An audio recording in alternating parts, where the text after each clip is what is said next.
Bonjour à tous, bienvenue dans notre émission La Bible dans toute son exactitude. Nous avons commencé une nouvelle série sur la prière. La prière. La prière, un chrétien sérieux doit aimer la prière, car la Bible dit prier sans cesse. Alors, nous avons dit précédemment que la prière est une conversation entre l'homme et Dieu. Et en disant toujours par rapport à cette définition, il y a quelques implications que nous allons voir. Les implications de cette définition. De quelle définition? Que la prière est une conversation entre l'homme et Dieu. Première implication, c'est ce que nous allons voir aujourd'hui. L'implication au Ezobima, c'est quoi? L'échange. Ici, on comprend tout de suite que dans la prière, il y a l'échange entre deux parties. Il y a l'échange entre deux parties, entre la partie de l'homme et la partie de Dieu. La Bible dit ceci dans Jérémie 33, verset 3. Invoque-moi, je te répondrai. Invoque-moi et je te répondrai. Vous voyez, la partie de l'invocation, c'est la partie de l'homme. La partie de je te répondrai, c'est la partie de Dieu. Il y a échange. Il ne peut pas y avoir vraie prière sans échange. Lors de vos conversations, toujours mon implication, il y a échange entre deux parties. Le ligne moko esalemaka awa na sena moi, soki tant il va y avoir négociation. Les États-Unis se réunissent par exemple avec l'Iran. Il y a deux parties. La partie États-Unis, la partie iranienne. La partie peut-être congolaise, la partie rwandaise. Je donne un exemple. Donc c'est ça que nous devons comprendre. Il y a un moment de parfois il n'y a pas de résultats. Parfois, parfois, on parle de la prière, on ne comprend pas. Il faut comprendre que dans la base, que la prière, quand la prière échange les alliés.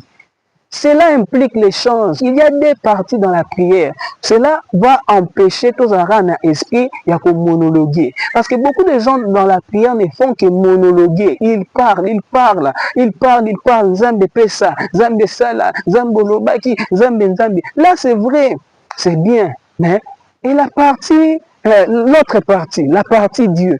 Est-ce que tu prends aussi le temps d'écouter la partie Dieu? Est-ce que les choses, imaginez un peu, vous êtes dans une relation où c'est toi qui ne fais que parler à la partie Moussouté. On ne peut pas parler d'échange. Là, tu es en train de monologuer. Tu parles seul. Tu es en train de parler seul, mais en réalité, il n'y a pas d'échange. Donc, dans la prière, tu comprends tout de suite que ce n'est pas seulement toi qui parles, mais il y a aussi Dieu qui doit parler. Il doit y avoir cet échange, c'est important de comprendre cela. Il y a un monde qui a 50 ans, 40 à 45 ans de prière. Parfois, ils ne sentent pas l'importance de la prière. Pour lui, la prière n'est pas importante. Et aujourd'hui, dans cette génération, beaucoup de gens veulent nous faire croire que la prière n'est pas importante. Or, la Bible nous dit qu'il y a un temps pour tout. Donc, la prière a sa place. Mais pour les amis, beaucoup de gens monologuent dans la prière.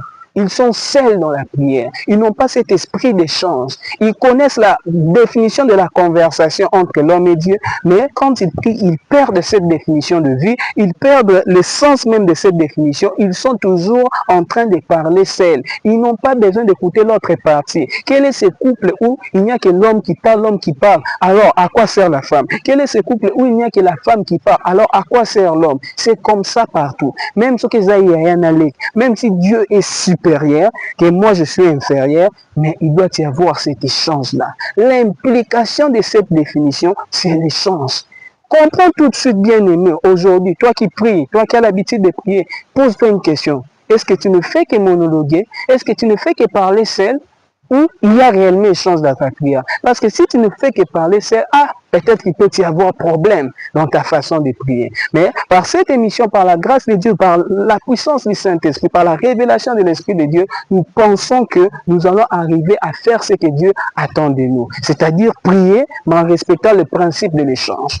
Je pense que prochainement, nous allons voir une autre implication par la grâce du Seigneur et que Dieu nous bénisse richement. À la prochaine sur la même chaîne. Merci.